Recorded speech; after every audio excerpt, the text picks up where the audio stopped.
अस्सलाम वालेकुम friends, CCNA voice के तीसरे लेक्चर में खुशामदीद। लास्ट लेक्चर में हमने डिस्कस किया था advantages of IPPBX over analogue to digital PBX। मैंने आपके साथ कुछ इम्पोर्टेंट बेनिफिट्स डिस्कस किए थे, जिनमें single networks, unified communication, video call, long distance वगैरह थे। इसके बाद मैंने आपको सिस्को IP टेलीफोनी इक्विपमेंट के बारे में बताया था और लास्ट में हमने डिस्कस किया था सिंगल साइट स्ट्रक्चर की डायग्राम। आज का लेक्चर हमारा CCNA राउटिंग एंड स्विचिंग की बेसिक्स पर है। ये लेक्चर सिर्फ इन लोगों के लिए ज़रूरी है जो CCNA राउटिंग एंड स्विचिंग के बगैर CCNA वॉइस करना चाहते हैं। मैं आप सबको रिकमेंड यही करूँगा कि हर हाल में पहले CCNA राउटिंग एंड स्विचिंग कर लें, ताकि आपको बेसिक्स में कोई इशू ना हो। लेकिन मेरी इस लेक्चर में पूरी कोशिश होगी कि मैं बेसिक्स का एक ओवरव्यू आपको समझा दूं, खासकर इन चीज़ों का आइडिया आपको ज़रूर दे दूं जिनका ताल्लुक CCNA वॉइस से होगा। आज के लेक्चर में मैं आपको एक ट्रेनिंग सॉफ्टवेयर से भी इंट्रोड्यूस करवाऊंगा और हम अपनी पहली लैब भी इसी पर करेंगे। बहुत सारे लोग इस पर काम कर चुके होंगे। मेरी कोशिश होगी कि आपको इस सॉफ्टवेयर के तमाम फीचर्स से इंट्रोड्यूस करवाऊँ। सॉफ्टवेयर का नेम है सिस्को पैकेट ट्रेसर। चलिए अब हम अपना लेक्चर बाकायदा स्टार्ट करते हैं। ये पहली स्लाइड में आपको नज़र आ रहा है कि सबसे पहले CCNA वॉइस एंड लेक्चर लिखा हुआ है और स्विच के साथ कुछ कंप्यूटर्स की डायग्राम बनी हुई है। इसका मतलब ये है कि आज हमने जितना भी लेक्चर पढ़ना है वो कंप्यूटर्स और उससे रिलेटेड डिवाइसेस से रिलेटेड जो भी नेटवर्किंग में डिवाइसेस या उनकी बेसिक्स से रिलेटेड जो पैरामीटर्स यूज़ होते हैं उनको आज हम डिस्कस करेंगे। फ्रेंड्स, सबसे पहले तो मैं आपको बता दूं कि हमें डाटा स्ट्रक्चर की ज़रूरत क्यों पड़ी या नेटवर्किंग डिवाइसेस की। बेसिक्स ऑफ नेटवर्किंग बेसिकली हम लोग डिस्कस कर रहे हैं। इसके लिए फिर मैं आपको एक कहानी से समझाता हूं।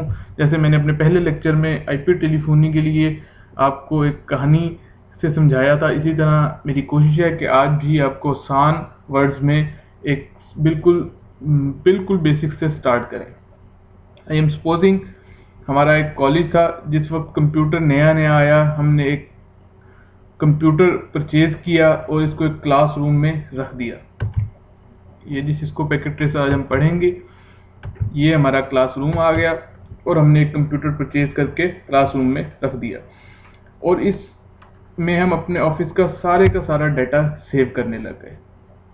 क्योंकि ये वो दौर था जब कंप्यूटर्स आहिस्ता आहिस्ता इंसान की ज़िंदगी के अंदर बहुत ज़्यादा पॉपुलर हो रहा था और हर कॉलेजेस, स्कूल्स, बड़ी कंपनीज कंप्यूटर्स को डिप्लॉय कर रही थी। तो हमने भी अपने कॉलेज की इन्वायरमेंट को देखते हुए वहाँ पे कंप्यूटर को डिप्लॉय किया, क्योंकि इससे हमारा काम आसान हो गया और प्रोसेसिंग भी तेज़ हो गई। जो डाटा हमें बहुत ज़्यादा टाइम लेता था सेव करने के लिए, वो हमने कंप्यूटर्स में सेव करना शुरू कर दिया और लॉन्ग टर्म हमारे पास सेविंग शुरू हो गई। उसके बाद ही जिस तरह कॉलेज में स्टूडेंट्स की तादाद बढ़ती गई, हमें मैनेजमेंट में एक और पर्सन की ज़रूरत पड़ गई। इसको भी हमने कंप्यूटर लेकर दे दिया। इस तरह हमारे पास क्या हुआ कि 2 कंप्यूटर्स बेसिकली हो गए। अब सम टाइम ये होता था कि हमें दोनों कंप्यूटर्स के दरमियान हमारे पास, मैं आपको समझाता हूँ, हमारे पास दोनों कंप्यूटर्स के दरमियान हमें डाटा शेयर करना पड़ता था सम टाइम। उसके लिए अब हमें समझ नहीं आ रही थी कि हम अपना डाटा किस तरह करें शेयर। हमें किसी ने बताया कि दोनों कंप्यूटर्स में आप क्या करो, NIC कार्ड लगवा लो और एक केबल यूज़ करो, उसको कनेक्ट करके आपस में डाटा शेयर कर लो। उसके लिए कुछ कॉन्फ़िगरेशन भी हमें रिक्वायर्ड थी, जो मैं आपको पूरे प्रोसेस के अंदर समझाऊंगा कि कैसे कैसे बेसिकली चीज़ें कंप्लीट होती हैं। लेकिन मैं भी सिर्फ आपको एक इंट्रोडक्शन दे रहा हूँ। ये हमारे पास जो हमें चीज़ें रिक्वायर्ड थी, 2 कंप्यूटर्स के साथ एक NIC कार्ड की रिक्वायरमेंट थी, जो हमने NIC कार्ड लगवा लें कंप्यूटर के अंदर और हम एक केबल परचेज कर लें जिसके दोनों एंड्स पे ये कनेक्टर हों। इनको कहते हैं RJ45 कनेक्टर।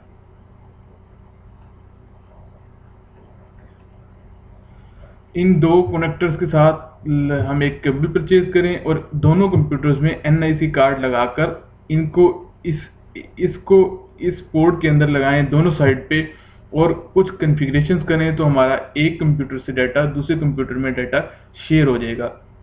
इससे हमारा काम आसान हो गया और जो हम पर्पस अचीव करना चाहते थे वो हमने किया, क्योंकि हमारे दोनों बंदे मैनेजमेंट के थे और हमें सम टाइम्स ये होता था कि एक कंप्यूटर से डाटा दूसरे कंप्यूटर में शिफ्ट करना पड़ता था। उसके लिए हम फ्लैश, DVD और CD और फ्लॉपी यूज़ करते थे एक कंप्यूटर से दूसरे कंप्यूटर में। उसके लिए उससे बचने के लिए हमने क्या किया, दोनों साइड पे NIC कार्ड लगाए और एक केबल कनेक्ट करके दोनों कंप्यूटर्स के दरमियान लगा दी और कुछ कॉन्फ़िगरेशन की जिससे हमारा डाटा शेयर होने लगा। खैर अब हमने ये काम जब कंप्लीट कर लिया तो हमारे कॉलेज ने आहिस्ता आहिस्ता मज़ीद तरक्की की। हमने 4 लोग मज़ीद हायर कर लिए और इनको भी कंप्यूटर परचेज करके दिए। अब हमारे पास टोटल कितने कंप्यूटर हो गए? 6 कंप्यूटर हो गए। 2 हमारे पास पहले थे, 4 अब हो गए, टोटल 6 कंप्यूटर हो गए। अब मसला ये आया, एक कंप्यूटर से जब भी दूसरे कंप्यूटर में डाटा शेयर करना पड़ता था तो हमारे पास जो सिनेरियो था वो ये था कि हमारे पास सब में एक एक NIC कार्ड था। अब फॉर एग्जांपल मैंने इस कंप्यूटर से डाटा इसके साथ शेयर करना है, मैंने केबल अटैच कर दी, लेकिन सेम टाइम पे मुझे जब डाटा इस कंप्यूटर के साथ शेयर करना पड़ता था तब मुझे प्रॉब्लम आती थी। अब मुझे ये केबल यहाँ से रिमूव करके यही केबल दोबारा इसके साथ कनेक्ट करनी पड़ती थी। सेम टाइम पे जब मुझे इसके साथ कनेक्ट करना पड़ता था तब मुझे ये रिमूव करनी पड़ती थी, यहाँ से इसको कनेक्ट करना पड़ता था, क्योंकि मेरे पास सिर्फ इसके अंदर एक NIC कार्ड था। इसके अंदर भी एक NIC कार्ड था और इसके अंदर भी एक NIC कार्ड था। इसकी वजह से मुझे प्रॉब्लम आ रही थी। मैं हर टाइम क्या करता था, केबल डिस्कनेक्ट करता था और न्यू कंप्यूटर में केबल कनेक्ट करके कॉन्फ़िगरेशन करके तब डाटा शेयर करता था। ये अब क्योंकि कॉलेज टाइम पे जब रश बहुत ज़्यादा होता था, अब ये इसको बार बार निकाल कर एक पीसी से दूसरे पीसी में लगाना एक हेक्टिक प्रॉब्लम था और ये काम करना बहुत ज़्यादा मुश्किल होता था और टाइम इसमें बहुत ज़्यादा ज़ाया होता था। फिर हमें किसी ने मशवरा दिया कि एक डिवाइस मिलती है, इसको आप क्या करो, इन सब के दरमियान लगाओ। मैं इरेज कर दूं।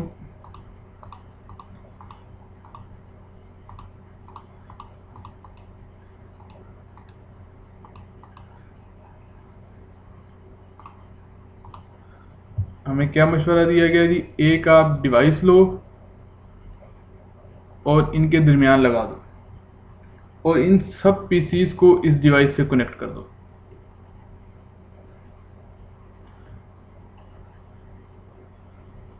इससे क्या हुआ हमारे पास कि हमारे पास एक एक NIC कार्ड ही था, लेकिन हम सारे के सारे एक सेंट्रल डिवाइस से कनेक्ट हो गए और उसके अंदर हमने कुछ कॉन्फ़िगरेशन की और उनके बाद हमने अपना डाटा शेयर करना शुरू कर दिया। इन डिवाइसेस में 2 तरह की डिवाइसेस आती हैं, मैं आपको समझाता हूँ। फर्स्ट वन जो पॉपुलर है उनमें कहते हैं अनमैनेज डिवाइसेस। अनमैनेज डिवाइसेस को नॉर्मली हब भी कहा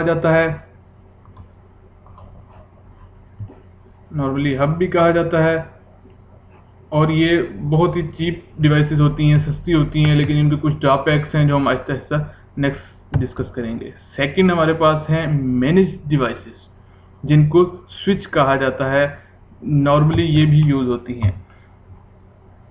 मैं आपको समझा दूं कि हब बेसिकली जो है, सबसे पहले हब डिवाइसेस आई जब भी एक से ज़्यादा कंप्यूटर्स को कनेक्ट करना होता था, हम हब लगा देते थे और उनको कनेक्ट करके अपना डाटा शेयर करना शुरू कर देते थे।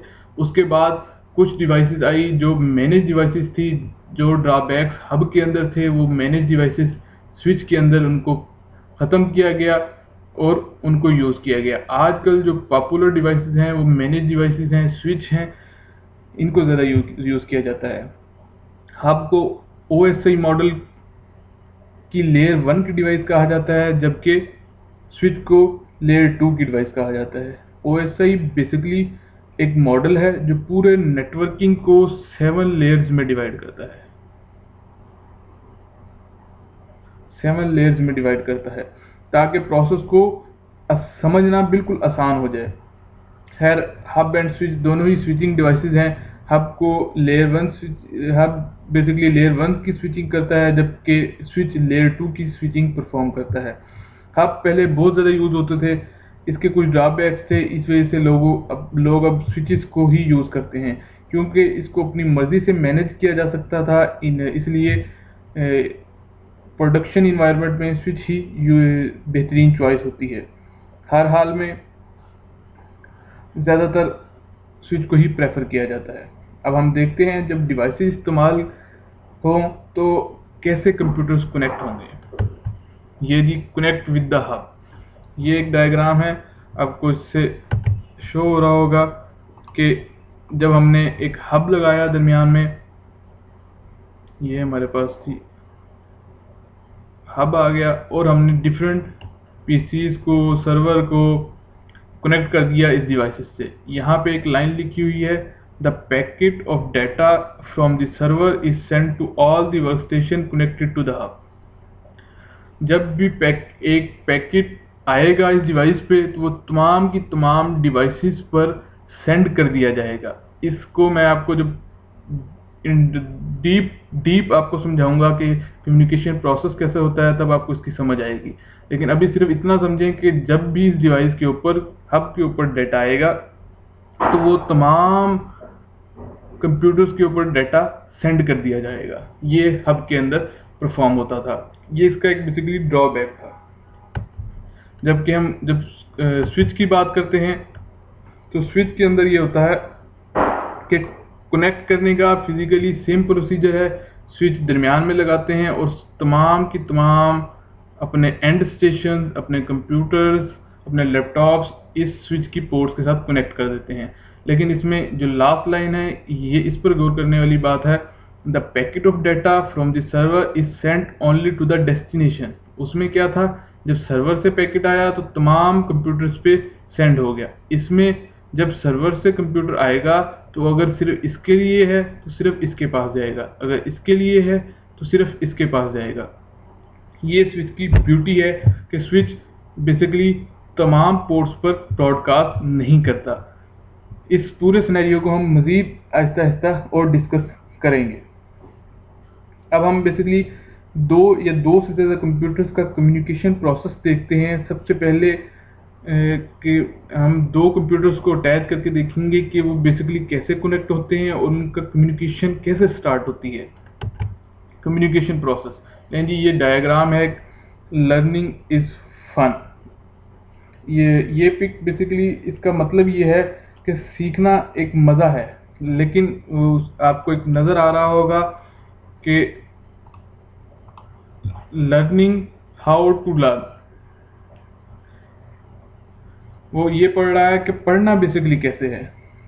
अगर आप चीज़ों को पार्ट्स में डिवाइड करके लॉजिकल समझेंगे तो चीज़ों का हमेशा मज़ा आएगा, उनको सीखने में मज़ा आएगा।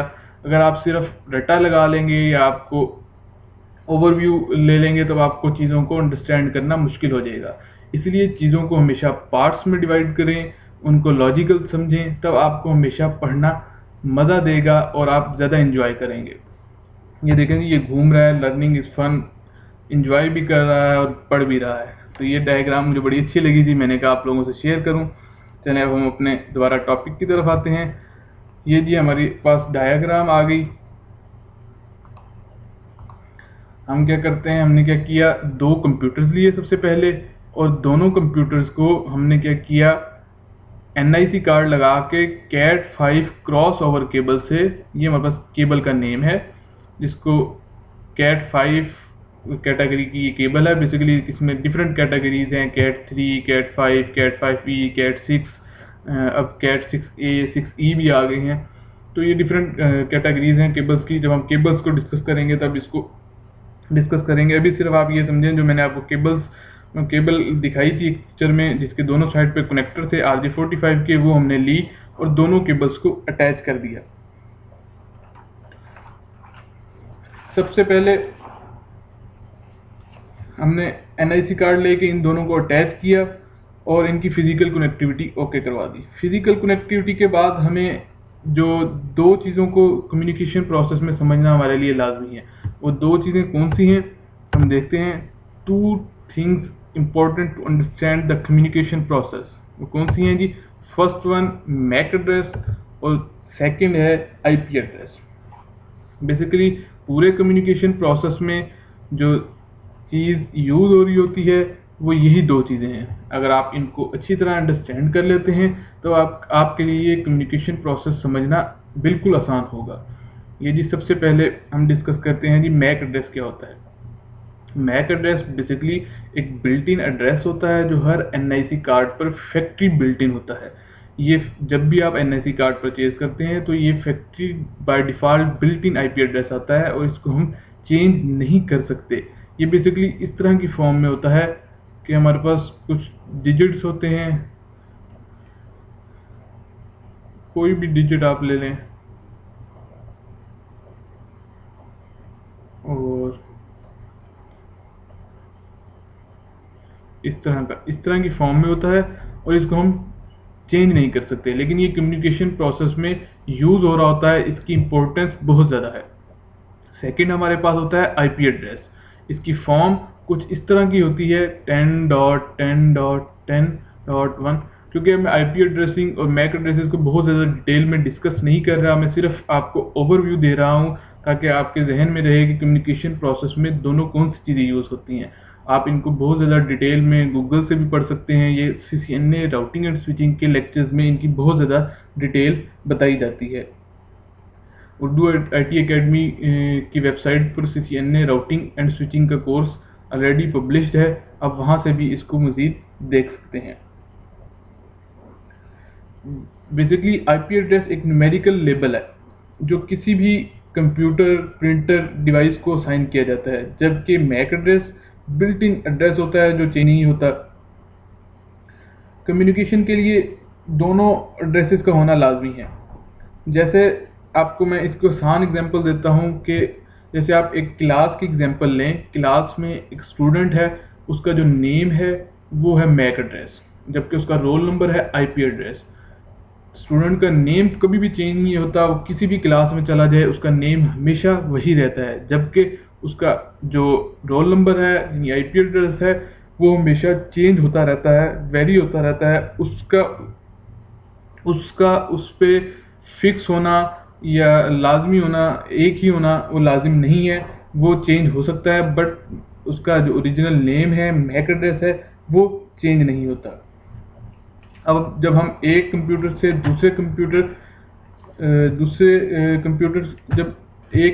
दूसरे कंप्यूटर्स के दरमियान डाटे को कम्युनिकेट करवाते हैं तो वो बेसिकली IP एड्रेस को यूज़ करता है। फॉर एग्जांपल हमें क्या करना पड़ता है कि हमें ये दो कंप्यूटर्स के अंदर कॉन्फ़िगरेशन करनी पड़ती हैं। इस साइड पे भी IP देना पड़ता है, इस साइड पे भी IP देना पड़ता है। ठीक है, IP बेसिकली हम खुद असाइन करते हैं। रोल नंबर हम जैसे टीचर होता है वो रोल नंबर खुद असाइन करता है, जबकि उसका जो नेम होता है वो पेरेंट्स डिसाइड करते हैं, वो बहुत पहले डिसाइड हुआ होता है, लेकिन जो रोल नंबर होता है वो टीचर डिसाइड करता है। तो इसी तरह IP एड्रेस हम खुद असाइन करते हैं और खुद इनके NIC कार्ड की कॉन्फ़िगरेशन में IP एड्रेसेस देते हैं ताकि वो कम्युनिकेट कर सके। लेकिन जब भी NIC कार्ड आपस में कम्युनिकेट करते हैं तब वो मैक एड्रेसेस को यूज़ करते हैं। हम IP एड्रेसेस को यूज़ कर रहे होते हैं कम्युनिकेशन के लिए, जबकि जो डिवाइसेस आपस में NIC को यूज़ कर रही होती हैं वो मैक एड्रेसेस को यूज़ कर रही होती हैं। इसको मज़ीद मैं आपको समझाता हूँ कि पहले तो मैं आपको बताता हूँ कि IP एड्रेसेस बेसिकली असाइन कैसे होता है किसी भी कंप्यूटर में। सबसे पहले हम क्या करते हैं, नेटवर्क एंड शेयरिंग में जाते हैं। यहाँ से आपको मज़ीद बता दूँ, सबसे पहले हम क्या करते हैं, open network and sharing centre पर क्लिक करते हैं तो हमारे पास ये पेज ओपन हो जाता है। इस पेज में हम क्या करते हैं, चेंज अडाप्टर सेटिंग्स को क्लिक करके कर सकते हैं। ये इस डायरेक्ट पेज पे हमारे पास जो भी अडाप्टर होता है, नेटवर्क NIC कार्ड होता है, उसको हम क्लिक करते हैं, उसकी प्रॉपर्टीज़ पे जाते हैं और ये हमारे पास नेक्स्ट स्लाइड या नेक्स्ट हमारे पास ब्लॉक आ जाता है, बॉक्स जो आप कह सकते हैं, जिसमें हमारे पास डिफरेंट चीज़ें आपको नज़र आ रही होती हैं। यहाँ पे हम इसकी प्रॉपर्टीज़ को क्लिक करते हैं और उसके बाद हम क्या करते हैं कि उसकी IP वर्जन 4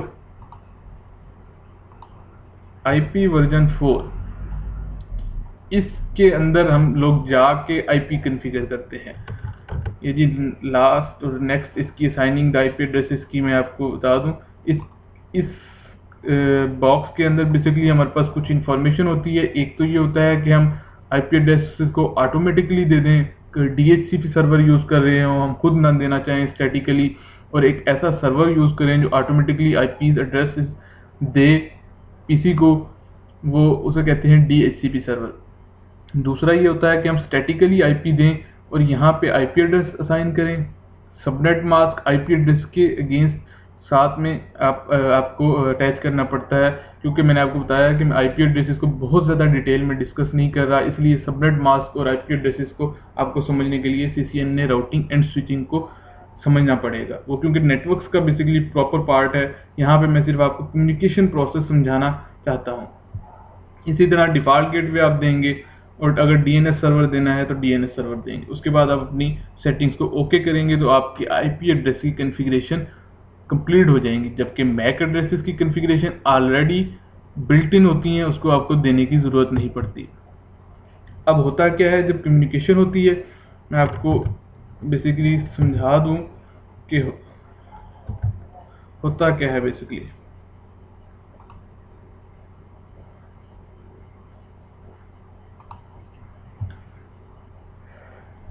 अब बेसिकली होता यह है कि जब एक कंप्यूटर से डाटा दूसरे कंप्यूटर में इंटर होना होता है तो हमारे पास ये केबल के थ्रू कनेक्टिविटी होती है। यहाँ पे आपने IP एड्रेस दे दिया, यहाँ पे आपने IP एड्रेस दे दिया। अब क्योंकि कंप्यूटर्स IP एड्रेस की बेस पे पैकेट सेंड करते हैं, लेकिन जो डिवाइसेस हैं वो मैक एड्रेस को यूज़ करती हैं। NIC जो कार्ड यहाँ पे लगा हुआ होगा वो क्या करेगा, वो मैक एड्रेस को यूज़ करेगा। तो हमें कोई ऐसे प्रोटोकॉल की ज़रूरत पड़ती है, एक ऐसी चीज़ की ज़रूरत पड़ती है जो IP से मैक में ट्रांसलेशन करवाए, या मैक प्रोटोकॉल, या एक ऐसा प्रोटोकॉल, एक ऐसी समझ लें मैकेनिज्म की ज़रूरत पड़ती है जो IP से मैक का आपका जो प्रॉब्लम है उसको सॉल्व करे। क्योंकि हम IP की बेस पे कम्युनिकेशन कर रहे हैं जबकि डिवाइसेस मैक की बेस पे कर रही हैं, तो आपस में इनके दरमियान कोई ऐसा मैकेनिज्म होना चाहिए जो इन दोनों के प्रॉब्लम को सॉल्व करे। इसके लिए यूज़ किया जाता है एड्रेस रेजोल्यूशन प्रोटोकॉल। ये प्रोटोकॉल क्या करता है, IP को मैक में चेंज करता है। इसको मैं समझाता हूँ आपको कि जैसे हमारे पास पूरा पैकेट है। मैंने PC1 से क्या किया, PC1 से मैंने डाटा सेंड किया, तो मेरे पास सोर्स IP जो मेरे अपने कंप्यूटर PC1 का था वो भी मेरे पास था, सोर्स मैक जो इसका मैक था, क्योंकि मैं इस पे बैठा हूँ, इसका मैक तो मुझे पता होगा, वो भी मुझे पता था।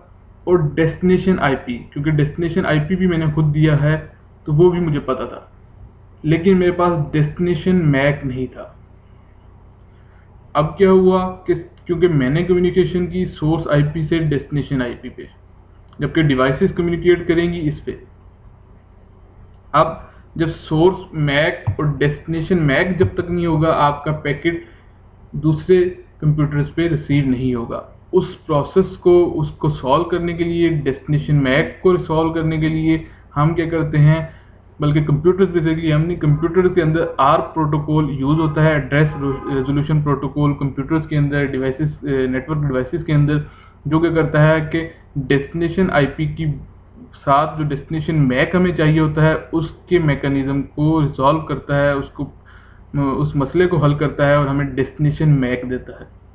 इसके अंदर क्या होता है बेसिकली आपके अंदर कि जब भी पैकेट इस PC1 से इसके पास सेंड होता है तो वो क्या करता है कि डेस्टिनेशन मैक एक ब्रॉडकास्ट एड्रेस सेंड करता है। ब्रॉडकास्ट एड्रेस सेंड करता है और पूछता है कि ये जो आईपी है, डेस्टिनेशन आईपी, ये किस कंप्यूटर का है। जैसे हम कहते हैं ना कि आप इसको इस तरह कह लें कि रोल नंबर 16, रोल नंबर 17 ये किसका है। आगे से स्टूडेंट जो होता है वो अपना नेम बताता है कि ये मेरा है, सबको पता चल जाता है जी ये उसका नेम है, उसका इस रोल नंबर का ये नेम है। इसी तरह इसके अंदर भी यही होता है प्रोसेस के अंदर कि जिस तरह ही आईपी एक ब्रॉडकास्ट की जाती है, सबको बताया जाता है कि ये आईपी किसका है। तो जिसका आईपी होता है वो अपने नेम के साथ, अपने मैक एड्रेस के साथ रिप्लाई करता है और कहता है कि जी ये मेरा बेसिकली आईपी है और आप इसको मेरे साथ अपनी कम्युनिकेशन स्टार्ट करवाएं। तो सेम इसमें भी ऐसे ही होता है कि आप ब्रॉडकास्ट सेंड की जाती है और ये इसको रिप्लाई करता है अपने डेस्टिनेशन मैक के साथ। उसके बाद आपकी कम्युनिकेशन स्टार्ट हो जाती है और ये अपने पास एक आर्प टेबल जनरेट कर लेता है एड्रेस रेजोल्यूशन प्रोटोकॉल का कि इस आईपी का मैक ये है। अब जब भी कम्युनिकेशन करनी होगी इस आईपी पे इस मैक को यूज किया जाएगा और डाटे को सेंड किया जाएगा, क्योंकि मैंने आपको पहले ही बताया है कि पूरी कम्युनिकेशन में 4 चीजें यूज होंगी। सोर्स आईपी जो पता होगा उसको, जो ऑलरेडी सेंड करने वाले को सोर्स मैक भी पता होगा क्योंकि वो अपने ही इंटरफेस से निकल रहा है। डेस्टिनेशन आईपी भी पता होगा क्योंकि रोल नंबर्स बेसिकली सबको पता होते हैं, लेकिन डेस्टिनेशन मैक उसको किसी को नहीं पता होगा जब तक वो खुद नहीं बताएगा कि ये मेरा मैक एड्रेस है। तो ये फर्स्ट टाइम ब्रॉडकास्ट होती है, आपका प्रोसेस फर्स्ट टाइम यूज किया जाता है कम्युनिकेशन के लिए। उसके बाद कम्युनिकेशन डायरेक्ट स्टार्ट कर दी जाती है। ये तो थी 2 कंप्यूटर्स के दरमियान। इसी तरह जब हम डिस्कस करते हैं हब एंड स्विचेस के दरमियान, क्योंकि उसमें मल्टीपल कंप्यूटर्स एक ही डिवाइस के साथ कनेक्ट होते हैं, उसमें हम देखते हैं क्या कम्युनिकेशन हमारे पास कम्युनिकेशन प्रोसेस क्या होगा। लीजिए अब हम डिस्कस करते हैं। ये हमारे पास हमने कहा जी हब है और ये हमारे पास पीसी हमने 3-4 पीसी कनेक्ट कर लिए। ठीक है जी, ये हमारे पास स्विच है, ये हमने इसके साथ भी 4 पीसी कनेक्ट कर दिए। अब हमने क्या किया, सेम आईपी एड्रेसेस असाइन किए हर कंप्यूटर पे। ठीक है, अब आईपी एड्रेस असाइन करने के बाद हमने इनकी कम्युनिकेशन स्टार्ट करनी है। अब सबसे पहले हम हब को देखते हैं, हब कैसे परफॉर्म होता है। हब के अंदर हमने आईपी एड्रेसेस असाइन किए। ये हमारे पास PC1 था, ये हमारे पास PC3 था। अब मैंने क्या करना है, PC1 से PC3 पर जब कम्युनिकेशन स्टार्ट करनी है तो मेरे पास PC1 में क्या होगा कि सोर्स आईपी भी होगा कम्युनिकेट करने के लिए, सोर्स मैक भी होगा, डेस्टिनेशन आईपी थर्ड वाले का वो भी होगा, लेकिन डेस्टिनेशन मैक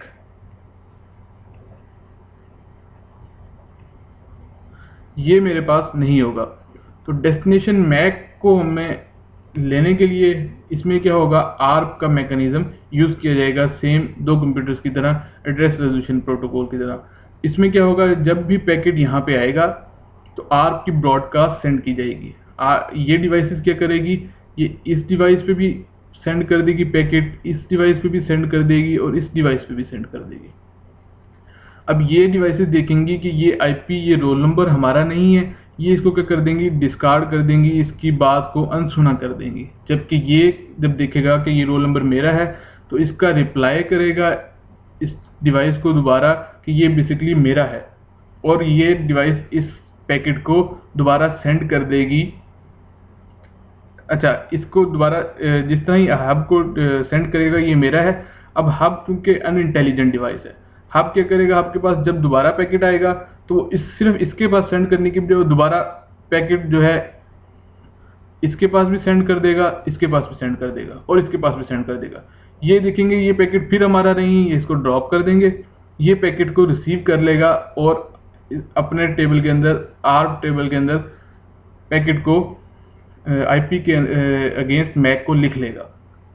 लेकिन अब इसने लिख लिया, लेकिन जब ये आर्प रिजॉल्व होने के बाद अगेन पैकेट सेंड करेगा इसके लिए, ये जब दोबारा इसके पास पैकेट सेंड करेगा, इसके पास सोर्स आईपी भी होगा, सोर्स मैक भी होगा, डेस्टिनेशन आईपी भी होगा, डेस्टिनेशन मैक भी होगा। लेकिन हब एक चूंकि अनइंटेलिजेंट डिवाइस है, वो जब भी उसके पास पैकेट आएगा, चाहे उसके पास चारों चीजें हों, वो क्या करेगा, सबके ऊपर ब्रॉडकास्ट कर देगा। और जो डिवाइसेस देखेंगी कि ये हमारी ब्रॉडकास्ट, हमारे लिए पैकेट नहीं है, वो उसको ड्रॉप कर देंगी, बाकी इसको यूज कर लेंगी। अब ये एक बड़ा हेक्टिक प्रॉब्लम था, ये एक ड्रॉबैक था बेसिकली हब के अंदर। मैं आपको अगेन थोड़ा सा मजीद डिस्क्राइब कर दूं। इसका ड्रॉबैक का, इसका सबसे ज़्यादा नुकसान ये था हमारे पास कि हमारे पास अगर हमने 2 से ज़्यादा डिवाइसेस सेम टाइम पे, फॉर एग्जांपल इस केस में हमारे पास ये था कि अगर एक PC1 ने डाटा PC3 को सेंड करना है और PC2 ने PC4 को करना है सेम टाइम पर, तो ये भी पैकेट सेंड करेगा, ये भी पैकेट सेंड करेगा। अब क्या हुआ कि हब दोनों के पैकेट्स को ब्रॉडकास्ट करेगा, और जब ये ब्रॉडकास्ट करेगा इधर भी इसके पैकेट को और इधर भी, जबकि इसके पैकेट को इधर ब्रॉडकास्ट करेगा, इधर करेगा, उससे क्या होगा कि ब्रॉडकास्ट होने से पैकेट्स आपस में टकरा जाएंगे, कोलिजन पैदा होगी, और इस कोलिजन की वजह से आपका डाटा लॉस होगा। तो ये एक हब का डिसएडवांटेज था कि ये हर टाइम ब्रॉडकास्ट करता था, और ब्रॉडकास्ट की वजह से कोलिजन होती थी, और कोलिजन की वजह से हमारा डाटा डिस्टर्ब होता था। जबकि स्विच के केस में क्या होता है, स्विच फर्स्ट डिवाइस से जब थर्ड डिवाइस पर डाटा सेंड करेगा, फर्स्ट टाइम क्या होगा कि पैकेट इसके पास आएगा, ये फर्स्ट टाइम ब्रॉडकास्ट करेगा, इसको भी करेगा, इसको भी करेगा, इसको भी करेगा। लेकिन जिस तरह ही ये कहेगा कि ये आईपी के अगेंस्ट जो है, ये आईपी मेरा है, ये रोल नंबर मेरा है, ये अपनी अनाउंसमेंट करेगा, उसके बाद वो पैकेट जाएगा स्विच के पास। अब स्विच इसको ब्रॉडकास्ट नहीं करेगा, क्योंकि स्विच है इंटेलिजेंट डिवाइस, वो देखेगा कि ये बेसिकली 15 रोल नंबर बेसिकली इस बंदे का है, for example 15 roll number Babar का है। वो क्या करेगा, कहेगा कि अपने अंदर ऐड कर लेगा, अपने पास एक टेबल मैक एड्रेस टेबल बनाएगा, आर्क टेबल बनाएगा, और कहेगा कि बाबर के पास जब भी आए, यानी इस आईपी का पैकेट जब भी है, इस मैक के पास भेजना है। अब वो क्या करेगा, सिर्फ इसके पास जो रिप्लाई आया होगा सिर्फ इसको सेंड करेगा, क्योंकि इसने भेजा हुआ होगा। अब ये नेक्स्ट टाइम जो कम्युनिकेट करना होगा, जब भी पैकेट इसके पास आएगा, सबसे पहले आर्क टेबल में देखेगा, अगर आर्क टेबल में आईपी के अगेंस्ट मैक है तो सिर्फ उसके पास पैकेट सेंड कर देगा, बाकी के पास पैकेट्स को सेंड नहीं करेगा। इसी पूरे कम्युनिकेशन प्रोसेस को हम एक लैब के थ्रू भी देखते हैं, ताकि आपको मजीद अंडरस्टैंडिंग हो जाए कैसे ये परफॉर्म करता है बेसिकली।